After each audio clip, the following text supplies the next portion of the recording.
The baby's cry should have been the end of the story. It was only the beginning. He says it like a warning, not a flourish. The voice on the tape is flat, as if he's been telling it many times and the sound of the jungle keeps swallowing the edges. That first line, a baby crying somewhere that shouldn't have babies at all, is the spine of 9 accounts we gathered from men who wore the uniform, who trained to trust their instruments and one another, and who came back with something else lodged in memory, noise that shouldn't exist, instruments that stopped telling the truth, objects that refuse to be catalogued, and people who disappear as if erased.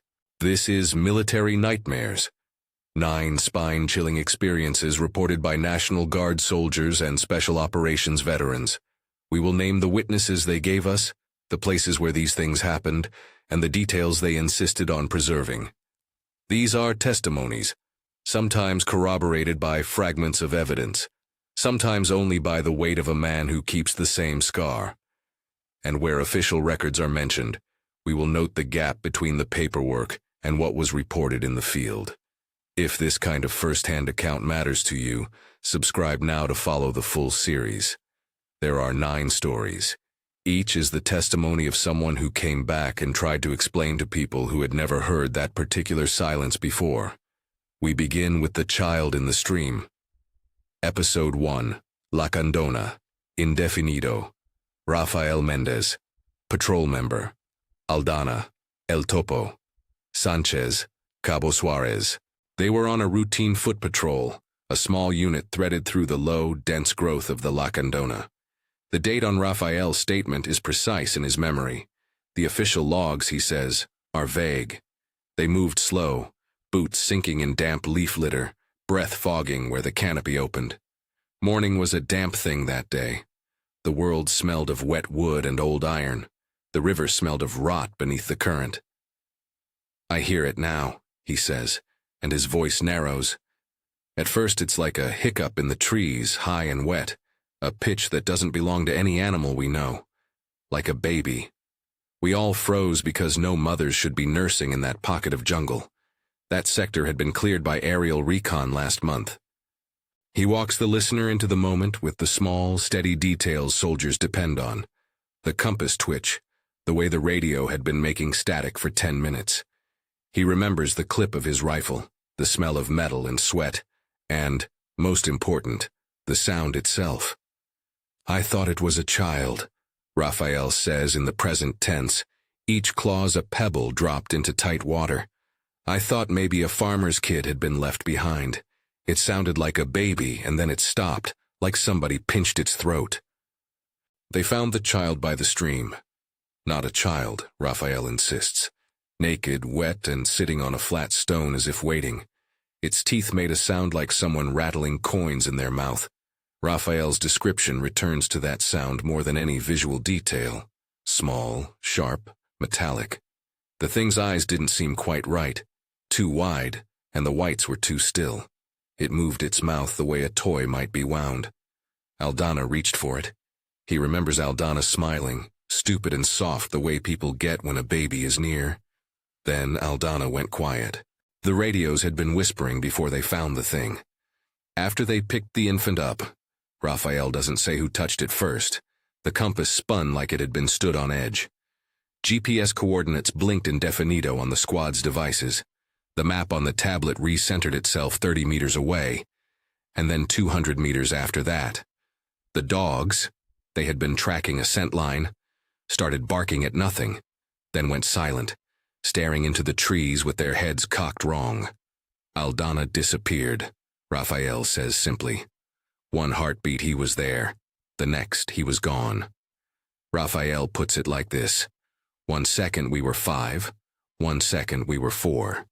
The only trace was a single wet footprint on the stone where the child had sat, and then that print flattened like a thumbprint until the stone was clean.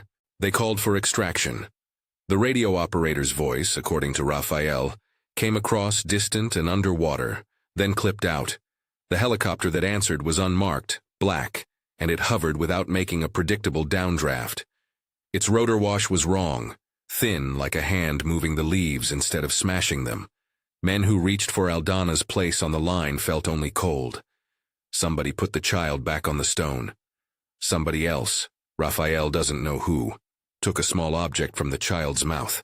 A tiny, skull-shaped bead, no bigger than a fingernail, smooth and warm. When they filed a preliminary report, Raphael says the official record called it a miscommunication and a search and rescue confusion. The report mentions weather interference. It does not mention the bead. Raphael kept the bead for 3 nights.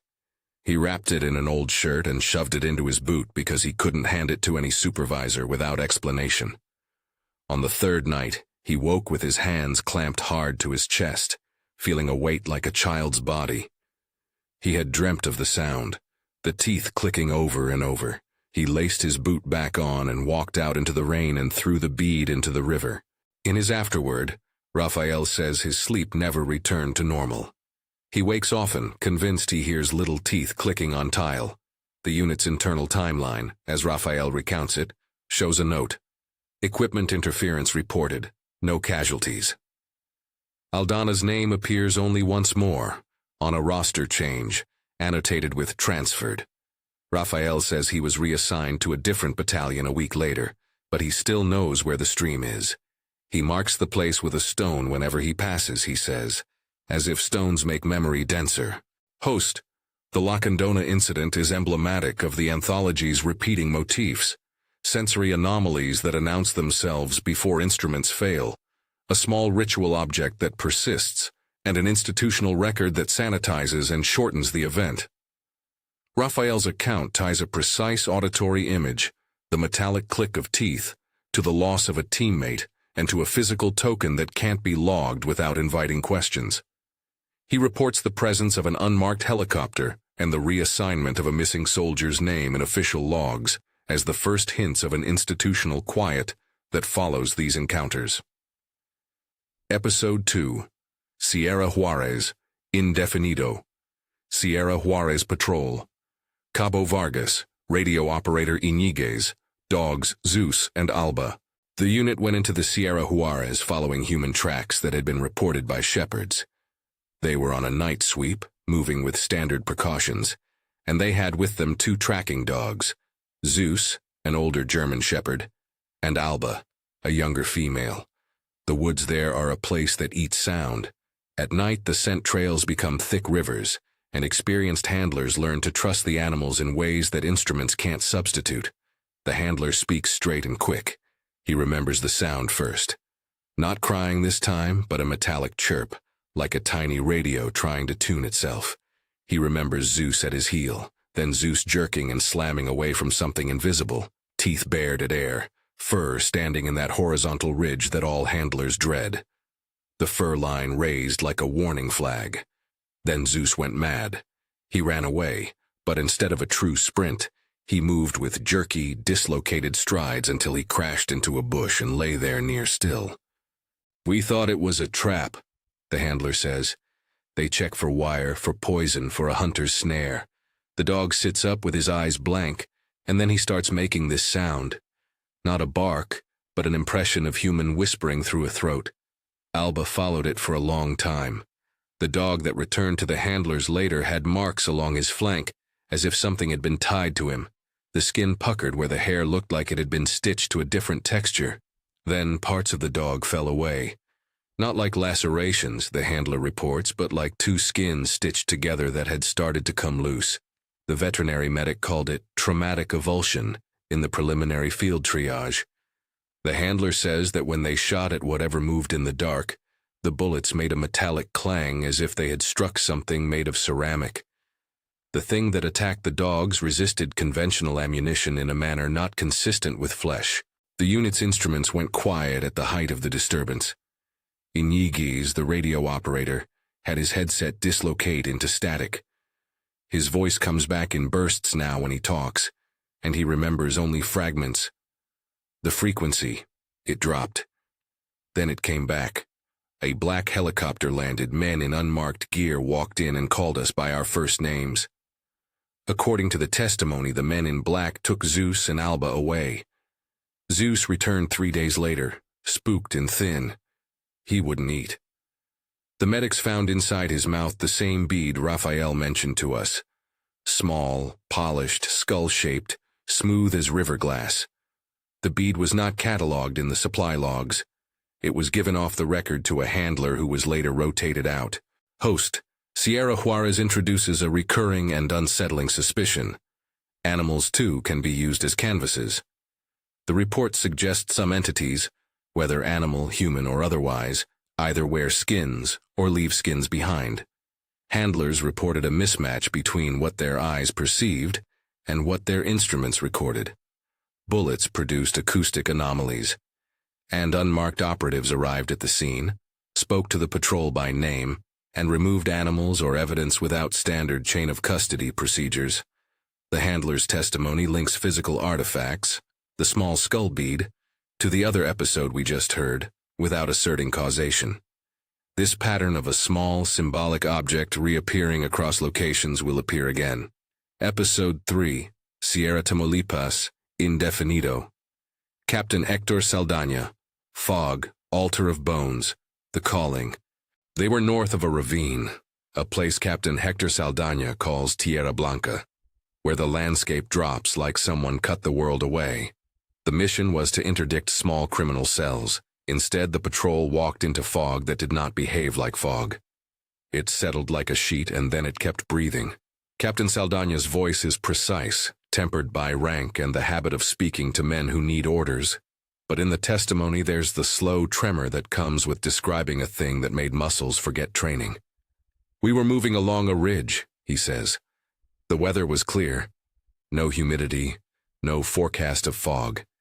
It came in like someone had sealed the air with a lid. The fog crawled along the ground first, then up to face level, then higher. It had a chill smell of iron and formalin, he reports, like a lab or a morgue. Within it, men heard things. He called them by name, Saldaña says.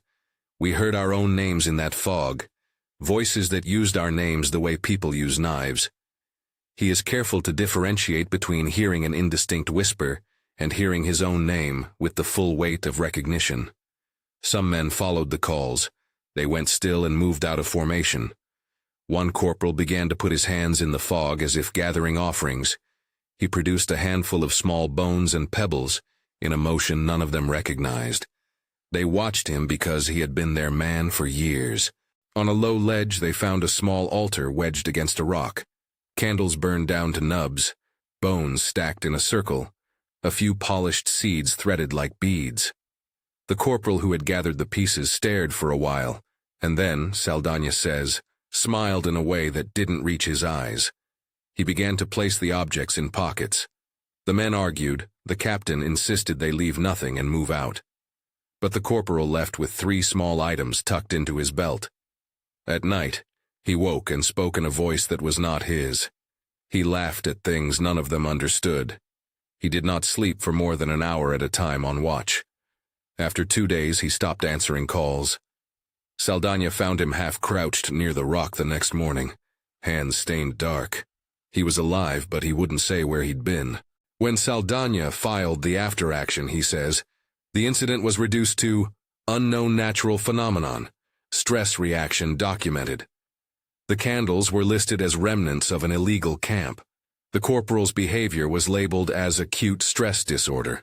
No unmarked units are mentioned. The corporal later filed for transfer and then resigned. He keeps, according to Captain Saldaña, a necklace carved from a tooth that the patrol cannot account for. Saldaña's own sleep, he says, became a series of brief jabbing scares. A fog that calls him by something like a boy's name, and the smell of formalin on the breath of the air. He burned extra watch ropes after the incident because he says he feels safer seeing his own hands tied and accounted for. Host. The fog in Sierra Tamaulipas presents the anthology's thread of psychological contagion, a place that seems to reassign agency. Men report seeing an altar, collecting objects against their will, and losing time. The incident raises a question central to these testimonies. Is the danger external, something approaching with objects and rituals, or is it the land that rewires a human mind? Saldaña's account is careful not to overreach. In official paperwork, His observations become weather notes and stress diagnoses. His testimony, however, ties a physical item, a tooth-carved pendant, to the same category of talismans other soldiers reported, and it insists that sometimes the ground itself delivers commands. Episode 4. Rancho El Potrero, Indefinido, Rafael Cervantes, The Little Skull, Sleep Paralysis, Compelled Return. Rafael Cervantes tells his story differently. It's short, and it snaps like someone pulling a band away. He was on night duty near an abandoned ranch known as El Potrero, scouting for a suspected safe house. The structures were ruins, dry boards, and rusted nails. He remembers a high wind that night, the way it threw dust into the flashlight's beam. He found a small altar wedged in a low crawl space below a porch, tobacco leaves arranged in a fan, a ring of salt, and a tiny skull no larger than a thumbnail. Raphael took it at first out of curiosity, then out of a private compulsion that surprised him. He wrapped it in cloth and put it in the inner pocket of his jacket, because it seemed wrong to leave an item like that there. That night he had the first of a series of paralyzing dreams. He woke not able to move, the kind of sleep paralysis he had been warned about in training but never experienced. In the paralysis he felt pressure on his chest, and heard something like a child's breathing in his ear. He could see, though. He saw an image of the altar and felt, with the force of memory, a hand on the back of his neck. The next day he returned to the ranch to put the skull back. He says he doesn't know why he went. He can't explain why he walked through the dust and put the item exactly where it had been found. He burned the tobacco offering and scattered salt, convinced now that he had stolen something that did not want to be owned. Afterward, the sleep paralysis didn't stop. It became episodes of compelled action. He would wake at odd hours with the feeling that his hands had been used, that he had left objects moved or candles lit. He reported the theft to his chain of command as a mistake, something he had taken out of curiosity and corrected. The internal report recorded, "Unauthorized relic recovered and destroyed." The skull, he says, reappeared at the edge of his bed 3 nights after he burned the altar in front of the porch. He swears it's true. He took the skull, wrapped it in oilcloth, and buried it under a rock by the highway. Raphael's afterword is quiet. The thing that haunts him is small and personal. He does not claim to have been attacked. He claims compulsion and the weight of a ritual, and he thinks that the object kept a part of him. He keeps a small tally book now, and writes down the exact time he goes to sleep and the exact time he wakes. The tally is a ritual against losing minutes. He says he does this not out of superstition, but because when your watch doesn't match the sun, you start to fear the world is stealing hours. Host, Rancho El Potrero, maps a different strain of the anthology. Small objects as vectors that create psychological effects in individuals. Rafael Cervantes' testimony, an object taken, an altar burned, sleep paralysis escalating, points to a pattern in which artifacts act like pegs that anchor strange experiences to certain people. Note the official record's attempt to neutralize the incident through language. Artifact recovered and destroyed. The veteran's private behavior, however, suggests that destruction on paper may not equal closure for what a person carries inside. Episode 5. Mapimi Desert, 1992. Salvador Reyes, The Prism and the Three-Eyed Being. The year sticks in the bureaucracy, and in Salvador Reyes's voice. 1992. He was stationed on a long, flat sweep of desert road when he and his convoy encountered something that, in his telling, began as a shimmer on the horizon. The Mapimi is a place where heat makes the air fold. Mirages are a natural hazard. But Salvador's story insists this shimmer had edges that cut like a seam. It was a prism, he says, and he says it simply, as if a man pointing to a rock might call it a prism. A small thing.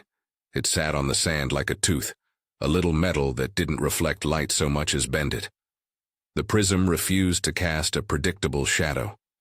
When he looked through a glass piece salvaged from an old camera, the world rearranged.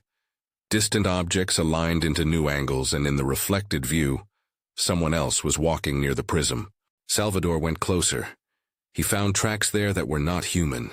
3-toed impressions that closed like a bird's hand. He saw a small headlift in the distance, 3 eyes reflecting the sun as if they were mirrors. He reports seeing a being with 3 eyes, small and upright, with an aspect like a child but not quite child-shaped. The proportions wrong, the joints too long. They called headquarters. A black team arrived in a blacked-out truck and set a perimeter.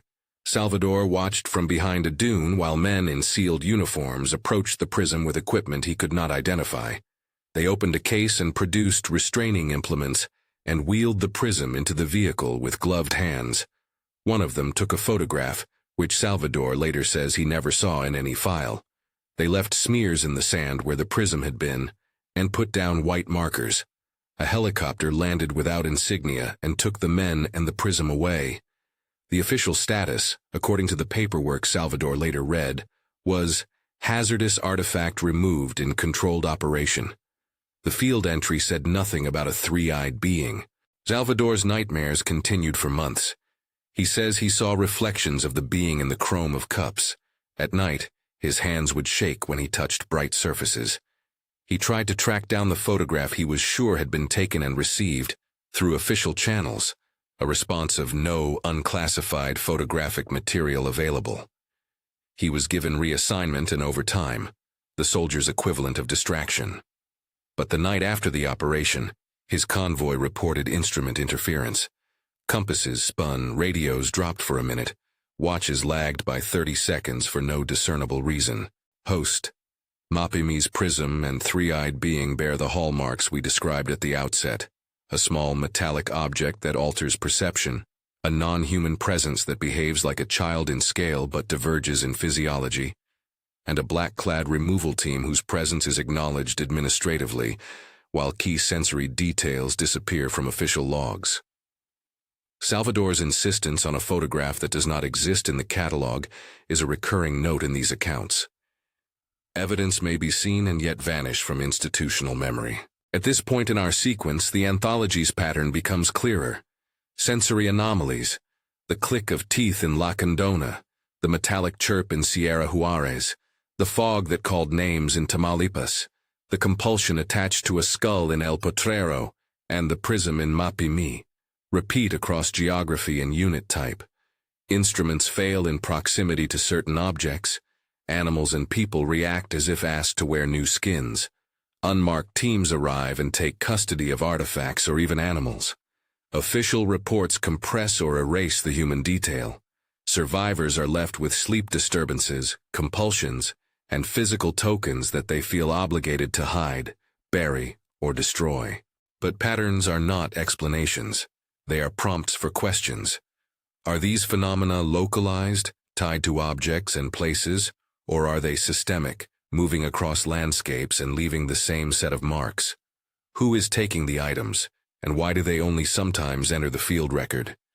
Are the unmarked teams a part of standard smoke and mirror operations, or are they separate from the documented chains of command? The host raises these as hypotheses, not conclusions.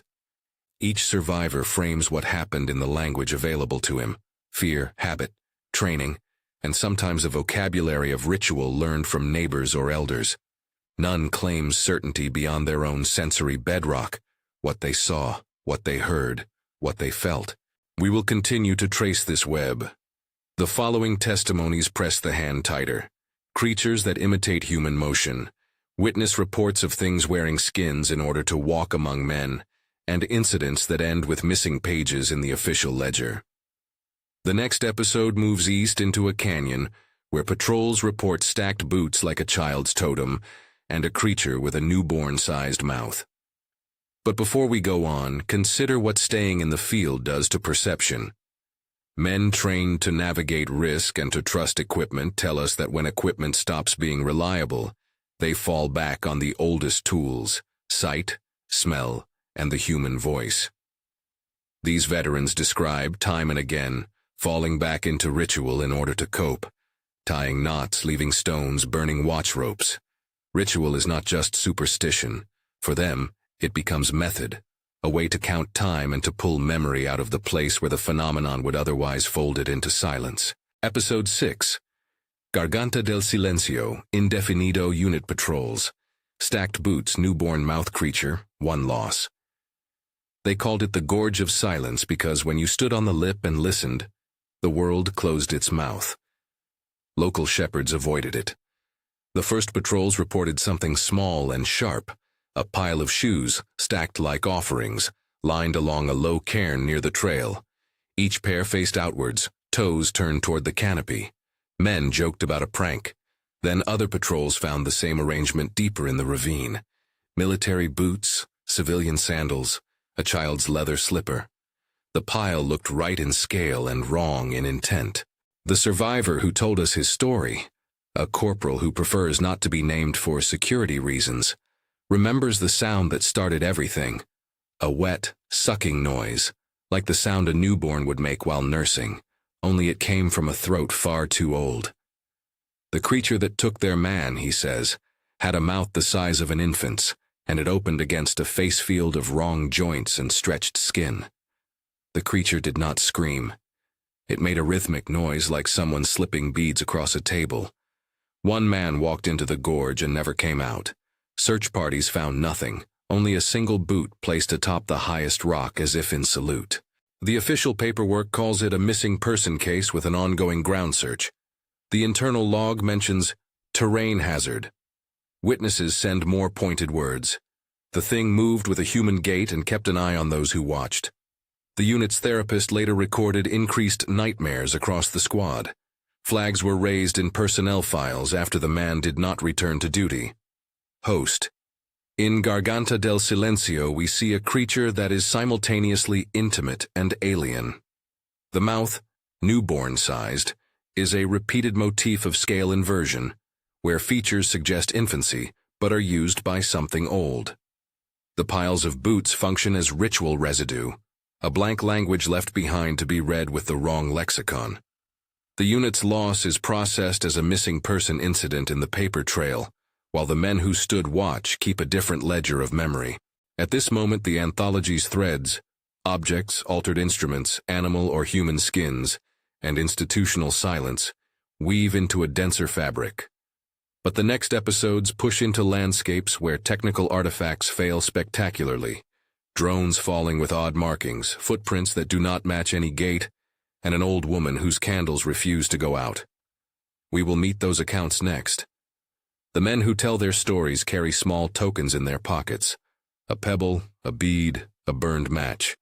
They have rituals now too, near for themselves and for the land. They mark the places with stones or crosses. They avoid certain tracks, and when they pass through an area, they tuck a stone into their boot with them, just in case they need something to count on. The line between survival practice and ritual practice thins when reality itself stops obeying the rules you learned in training. The stories that follow expand that line. The line between survival practice and ritual practice thins when the ground itself refuses to keep time. Stones, knots, burned ropes. These are techniques to keep memory in order when instruments stop telling the truth. The next accounts pull that thread tighter. An old woman who will not blow out her candles, footprints that paradoxically do not mark the soil, a drone that falls with finger-like gouges, and a body whose limbs do not obey human proportion. Each story closes on a small emblem, a sound, a smell, an object, that returns later in other testimonies, like an echo traveling ahead of the thing that caused it. Episode 7, Sierra de la Madera, Real de la Luz, Indefinido, Sargento Matias Herrera. Abandoned hamlet, old woman with candles, footprints that do not leave, vanished men, a suicide. Host. The hamlet of Real de la Luz sits like a memory someone has tried to scrub. Sargento Matias Herrera and his squad were sent to survey the ruins after civilians reported lights at night. What Matias describes is less an encounter than a series of small betrayals.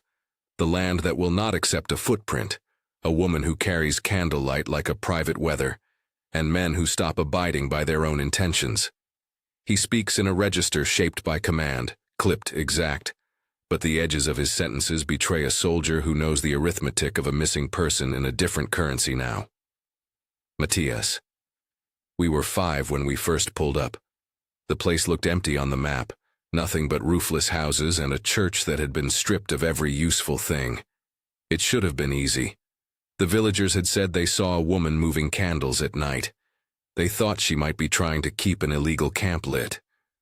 We went in light just to sweep to tell them to move on. The air smelled like old wax and bees, like a cafe in winter that had been closed for too long. At first it was only the smell, and then a sound like breath being put into a candle. When we went into the main plaza, there were little groupings of candles, burned down to different heights as if someone spent many nights there and kept coming back. One of my men, Corporal Medina, got close and tried to blow one out. It didn't go out. He blew hard, and the flame bent and then straightened as if to look at him. We moved house to house, and the sand there did something strange. We took steps and our footprints stopped. I don't mean they were shallow. They simply were not there. We stepped in soft earth, and the earth looked as if nothing had happened. I kicked at the ground with my boot to prove I wasn't losing my mind. The only thing that marked was a thin ring of dust disturbed around the toe, like a halo, not a print. The men started to joke, because the mind is a dangerous place to go if you go alone with it. But then Corporal Medina began to hum a tune. He hummed it for hours. He hummed a child's lullaby, and it did not match anything he had ever sung on guard. We heard someone moving inside the house by the plaza, and when we went in, we found a woman. She was old. Her hair was white and braided, and she had a dozen half-melted candles arranged in pairs on a small table of chipped wood. She looked at us like she expected soldiers. She had the look of someone who had learned all the faces that arrive at night. I asked her to show identification. She smiled and said a name none of us knew. She spoke softly and kept lighting candles even when there was no wind. That night on watch, we each tied our watch ropes as always. We sleep in turns. Around the second watch, Private Ramirez walked off the line. He told us later, or rather, he told the lieutenant later, that he heard his mother's voice calling from the plaza. He asked where she was. He left his rifle and went to look. We found his rifle propped against a doorway, barrel pointing into a wall. Ramirez wasn't there. We searched until dawn. Nothing. No tracks going out, no disturbance that led anywhere. Only a pair of steps in the dust by the church that ended in nothing. They were the same steps he had taken into the plaza. They did not leave the soil. After that, everyone was quieter. One of the younger soldiers started seeing things at the edge of his vision. Shadows moving like a gate, but wrong, like a person walking with someone else's knees. He used to laugh in the mess, but he stopped laughing. 2 weeks after we left Real de la Luz, that soldier, Private Gomez, and killed himself. I still have the file on it. It says self-inflicted, investigation closed. It does not say what he told his roommate on nights when he couldn't sleep. I will tell you what he told me in confidence. That night at Real de la Luz, the candles kept burning even when he threw sand on them, and that an old woman had pressed a match into his hand and said, "Return it to the place." He could not keep the image from his head. He started drawing circles in the dirt at home like a child marking a game. He couldn't stop. He left a note that said he was sorry for not being stronger. The note is in the personnel file. The file has no candles described in it. Host, Matias's testimony adds 2 stubborn motifs to the anthology: ritual persistence in an apparently abandoned place and physical phenomena that refuse to register. Footprints that leave no trace. Flames that resist snuffing. The old woman's behavior, the way she lights and relights candles, the impression that she expects certain arrivals, resembles the altars and small skull tokens other soldiers described. The psychological cost is sharp. A soldier's death processed as private pathology in official paperwork, while men who served alongside him keep a different memory ledger. Matias speaks of ropes and circles, and the way his unit began to treat simple actions as talismans. He and others would later tie extra knots on their watch ropes, not for luck, but to confirm a count. The flames in Matias's account do not die when expected. His memory insists on that stubbornness. That stubborn ember is the emblem finishing his episode, the candle that won't go out. Episode 8, Sierra de Atoyac, Indefinido Mauricio Lara. Drone fall, long-limbed body on a bridge, helicopter extraction with craft marks. Host, Drones were supposed to give soldiers another kind of certainty, an eye that stays when men must leave. Mauricio Lara's testimony is a study in the sudden unreliability of technology and how its failure can precede physical encounters that make the body itself unreadable.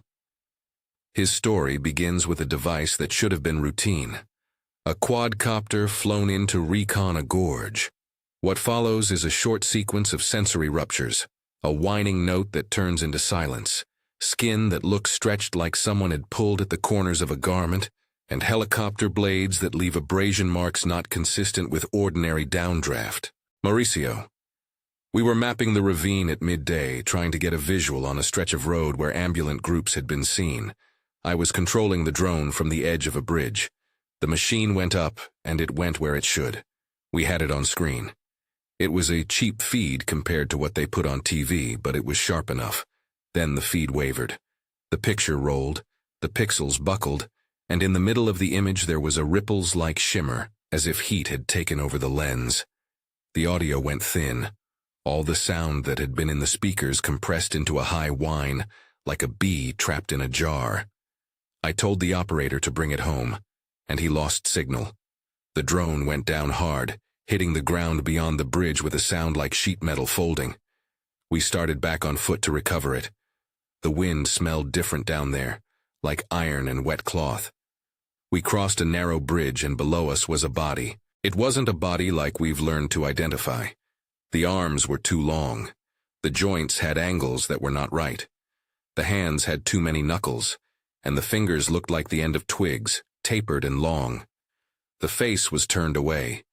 Its skin had a paleness like a page. When we moved in, someone took a flashlight and the beam found eyes, or what looked like eyes, that were too set back, like a plant seed under a shell. One of the men reached out and touched the skin at an elbow and said, "It feels like rubber." The medic called it decomposition inconsistent with environmental exposure in the triage note, but that sounds like a technical dodge. To me, it felt like someone had molded a human shape out of something else. When the helicopter came, black and without markings, it hovered low. The downdraft wasn't the massive rush we're used to. It was a thin wind that moved leaves as if someone had brushed them with their hand. Men in sealed uniforms came down by hoist. They wore black gloves and they carried a small cage. They put the body in the cage and sealed it. One of those men ran a gloved hand along the metal of the bridge and then looked at the bottom of the plank. He pointed and said something to the crew chief. Later, when I had the chance to look at the bridge, there were small, parallel abrasions along the plank edges, like something had been dragged or held against the wood with a lot of friction. The maintenance report the next day labeled it rotational impact marks. It was not the language the men on the bridge used. At night, the medics logged something odd in the personnel note, an increase in anxiety, and an episode of vertigo for 2 men. The drone pilot had a tremor in his hands that lasted for days. When I tried to pull footage from the drone's memory, it was corrupted. The sector command sent a redacted memo that only said, "Sensitive recovery, evidence secured." Later, my superiors told us to treat the incident as an unusual finding and to avoid social media chatter. The men were granted leave in staggered intervals. I still have the smell of the place in my nose sometimes, like hot metal and damp cloth. And I wake at 3 a.m. now with the drone's whine in my ears. Host. Mauricio's account layers the anthology's motifs. Technological unreliability, immediately preceding the discovery of a body whose anatomy refuses easy classification. The arrival of black-clad recovery teams, and physical marks left on the environment that refuse to be fully explained. The drone's last sound, a thin, high whine, will become a recurring emblem in other testimonies, a mechanical counterpart to the childlike noises and the fog's voice. Mauricio does not claim to know what the body was. He reports tactile impressions, instrument failures, and administrative responses. The official files describe a sensitive recovery, while men who were there remember a bridge that now bears strange abrasions, and a body that did not look like any category they could name without shriveling. Episode 9, La Candona, Indefinido, later testimony. Edmundo Fierro, three-eyed being, repeated motifs, Final reflection. Host. The last testimony in this series comes from Edmundo Fierro, who returned to the region years after his first patrols to take part in a memorial sweep. His is a late account. In his telling, motifs that seemed isolated begin to knit into a pattern. He speaks with the low cadence of a man who has rehearsed his sentence for audiences that asked too many questions. Where the earlier testimonies show fragments, Edmundo attempts a synthesis from lived experience. Prisms that bend sight, objects that refuse to be logged, and the recurring presence of eyes set in numbers other than 2. Edmundo. I can't tell you the first time I saw something odd because once you're watching for strange things, you start finding them everywhere. But there was one time that sticks in my head. We were clearing a trail by the edges of a dry arroyo and found what looked like a child's toy at first. A shard of something that glittered when I bent to pick it up. It wasn't glass. It was like a small prism. I've seen prisms before in other places, but this one seemed to be in a hurry to be hidden. When I looked at it, I saw not my hands, but 3 pairs of hands, layered like a bad reflection. A week later, we found a nest of little tokens in a hollow rock. Beads, polished teeth, a tiny carved skull. I pocketed a bead like the others, the skull bead, because I did not trust myself to leave it. Later, at night in the cot, I woke and saw 3 small points of light in the dark. 3 eyes, moving near the doorway. I thought it was the comm center's red light at first, but it wasn't. It was a thing with 3 eyes watching the road, the eyes set like beads on a crown. We called it a being because it moved and reacted, but it didn't look like us. Its limbs were too long or too short depending on the angle. Once, during a night sweep, we thought we had cornered it behind a boulder. We fired. The bullets made a sound like ceramic on metal, as some of the others have said. There was no body to show for it. Men later said they saw an unmarked truck come through with men who knew our names and asked us questions about our equipment. They asked how many were with us and then took a small bag from one of the soldiers, a bag we had not registered on the supply list. When we filed a report, the entry read, "Unidentified object observed, local fauna suspected." That wasn't what we saw. The file didn't mention the 3 eyes or the bead I took. I tried to tell my commanding officer what I felt, that these things were not random, that they collected or manufactured tokens like a language. He didn't say no, he just frowned and told me not to let rumor affect morale. Later, when I read other testimonies, Raphael's bead, the one found in Zeus the dog's mouth, the tooth pendant Saldana described. I started tracing a line. The objects repeat: polished beads, small skulls, teeth-carved pendants, prisms. They appear in different ecosystems and with similar after effects. Equipment acting up, men losing time, a helicopter that says nothing later. I don't know what that means. I only know what it does to men. Afterward, I stopped sleeping without lights. I began to tie extra knots in my rope. I started leaving stones on paths where I slept. I don't claim this keeps anything away, but when the ground refuses to keep time, you learn to count with your hands. Host. Edmundo's later testimony is important because it explicitly links disparate tokens and behaviors into a single interpretive frame. Objects as language, items that recur across theaters and species. He does not assert motive or origin. He offers pattern recognition born from time in the field. His emblematic close is the vision of 3 eyes in the dark, a small specific sensory image that appears in multiple accounts and refuses institutional capture. He frames the beads and skulls as a repeated lexicon, not a single culture's consistent ritual, but a set of artifacts that follow encountering patrols and survive attempts at cataloging. Synthesis. What the 9 accounts together suggest. Host. We have listened to 9 testimonies. Each stands alone and each reverberates with the others. Taken together, a few persistent motifs appear. First, instrument unreliability. Radios that go underwater in the middle of a sentence, compasses that spin, drones that die with a whine. Footage corrupted where a frame should have recorded human detail. Veterans in every episode describe technology failing in the moments before a physical anomaly reveals itself, and they use that failure as the first sign that a situation is leaving the categories they were trained to trust. Second, ritual residue. Small objects, skull-shaped beads, polished teeth, seed-threading prisms appear again and again. Some are found on altars, others are secreted in the mouths of animals or in the pockets of men who later report compulsions. Witnesses handle these objects differently.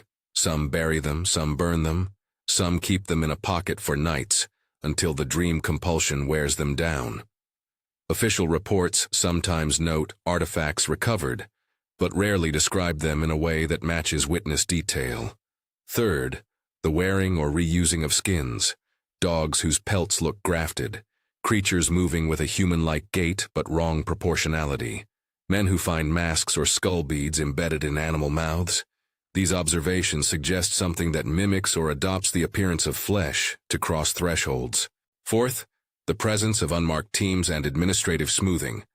In multiple accounts, black helicopters or black trucks arrive.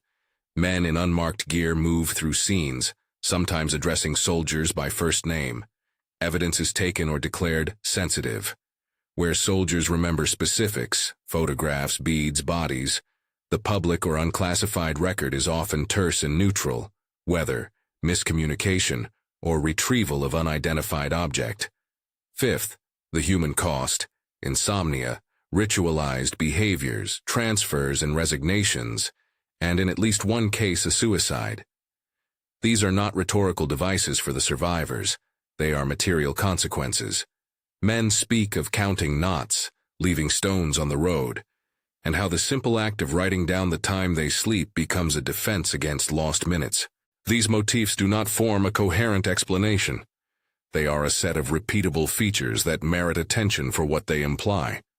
Either the presence of a consistent phenomenon that crosses geography, or an echoing set of local practices that find similar expression through human psychology, or some blend of both.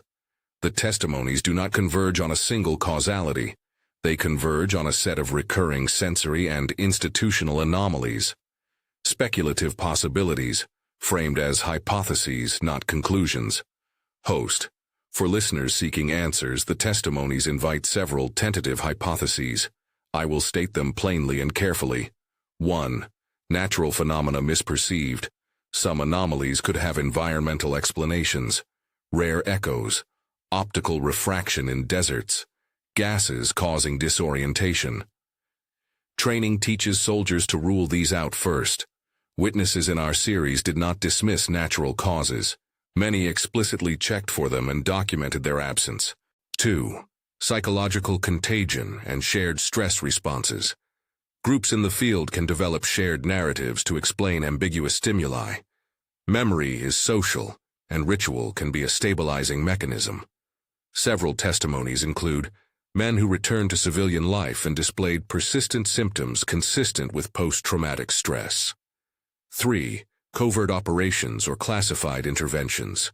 The repeated appearance of black helicopters and unmarked teams, as witnesses describe them, suggests that some responses involve units outside normal public accountability.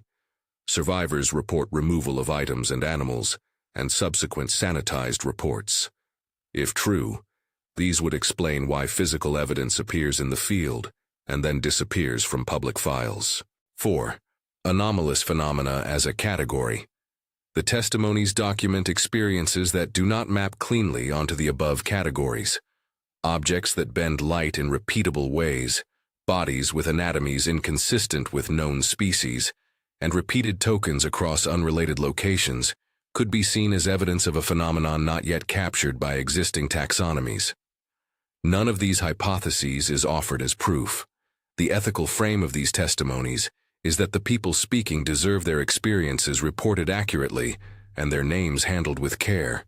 The right next step, for investigators or for scholarly inquiry, is not to leap to grand explanation, but to preserve testimony, protect witnesses, and gather corroborative data where possible. Aftermath and coping. The human ledger. Host. What did the men do to reclaim a sense of agency? Across the 9 accounts, similar strategies recur. Counting and knots. Soldiers tie extra knots on watch ropes, keep tally books for sleep, carry stones in their boots. These are forms of external memory, crude but reliable marks against time lost. Returning objects. Some men returned beads or burned altars. Others buried tokens in places they thought the phenomenon would not find. Object destruction on paper rarely equated to psychic closure in practice. Silence and reassignment. Military institutions sometimes respond with reassignment, leaves, or administrative reduction of unusual incidents to technical terms. This can function as a pressure valve, contain the men and the story, and the institution continues. The human offset is unresolved grief, nightmares, and a sense of being unheard. Private ritual. Some veterans developed their own rites, offerings at the edge of a patrol route, small altars of their own, or the practice of leaving a stone at a particular site. These are acts of reclamation, not superstition in the sense of ignorance. They are pragmatic attempts to anchor memory, a warning without certainty. Host. If there is a through line that is not speculative, it is this. Curiosity has consequences, not in the moralizing sense, but in the practical one. Men who reached into the dark with hands or instruments sometimes disrupted something that had its own way of being. When they reported it, the institutional response often renamed the experience rather than examining the phenomenon in full transparency. That absence of transparency is itself consequential. Men came back carrying small beads in their pockets, or beads in their dogs' mouths. They carried idioms of compulsion, sleep paralysis that wasn't fully explicable, a compulsion to return items, repetitive drawing in dust. The human ledger of these experiences is heavy with symptoms and light on official acknowledgement. That imbalance is the final harm, not only the original loss or terror, but the erasure that comes after when a story is reduced to a line in a report. Survivor coda, a final voice. Mundo, voice. People ask me why I kept a bead for so long. I tell them I didn't keep it because I wanted proof for anyone, but because holding it made me admit the thing had happened to me. When we are trained as soldiers, we are taught to catalog things, ammo, rations, men. When something resists cataloging, it resists being treated the way we were taught to treat things. I kept one bead to remind myself that not everything can be filed. The bead made me confess to myself. I buried it then, back where nobody would take it. The counting kept me sane. The knots kept me from losing time. But nights are still uneven. I still see prisms in a spoon sometimes, and the three eyes are not a metaphor after you have seen them. They are a living image that wakes you up. Host, that is not the last word any of us should take as closure. It is a witness's final insistence that experience resists tidy classification. For listeners who are veterans or who feel this conversation touches them personally, these testimonies exist because men tried to speak and because other men listened. The work of documentation is partial, but it matters. Names and dates, and the honest recording of what was felt and lost, matter to memory. They also matter for practical reasons. If there is a pattern, it will only be recognized through accumulation and careful, respectful collection of testimony. Final thoughts: caution, compassion, and curiosity. Host: evidence in a court of reason or of science requires corroboration. These accounts do not by themselves produce a theory. What they do produce is a consistent series of descriptors, repeated sensory motifs, the reappearance of small artifacts, instrument anomalies, and a recurring administrative pattern of sanitization. There are good, grave reasons to ask for more transparency in how anomalies encountered by service members are documented. There are also good reasons to be cautious about drawing supernatural conclusions without broader, verifiable data. So what do we do with these stories? First, we listen with the care they require. These are testimonies offered by people who still wear their experiences on them. Second, we preserve the details: beads, bead size, the precise sounds described, the smell of formalin at the fog line, the way helicopters arrived without normal downdraft. Third, if you are a veteran who recognizes any of these motifs in your own past, There is a safe channel linked in the description where you can send testimony to a group compiling accounts for research and for peer support. This series is not a call to spectacle. It is an archive in progress, a final emblem, the sound that returns. Host. Across 9 testimonies, a handful of sounds and images keep returning, teeth clicking like coins, a metallic chirp, a fog that calls your name, a prism that refracts someone into 3, a drone's high whine, a newborn-sized mouth used by something older, candles that will not die. Hold one of those images and listen for it in your imagination. For those who were there, and for those who still live with the residue, the sound is not a clue to a definitive answer. It is a lived object. It is the thing that wakes you in the night. If this series raised questions for you, if you know someone who served in similar places and might have another account to share, the description below includes a secure contact where testimony can be sent. We are collecting these narratives because patterns deserve to be tracked carefully and because human cost deserves to be recorded fully. Host. Final line in CTA. Host. These were 9 spine-chilling experiences reported by National Guard soldiers and Special Operations veterans. Not mysteries solved, but first-person accounts preserved. If one of these episodes stayed with you, tell us which in the comments or through the secure contact in the description. If you want the rest of this anthology, subscribe and follow the playlist. For veterans seeking peer support or wishing to share a testimony in confidence, please use the link provided. Thank you for listening, and for treating these men's words with the seriousness they deserve.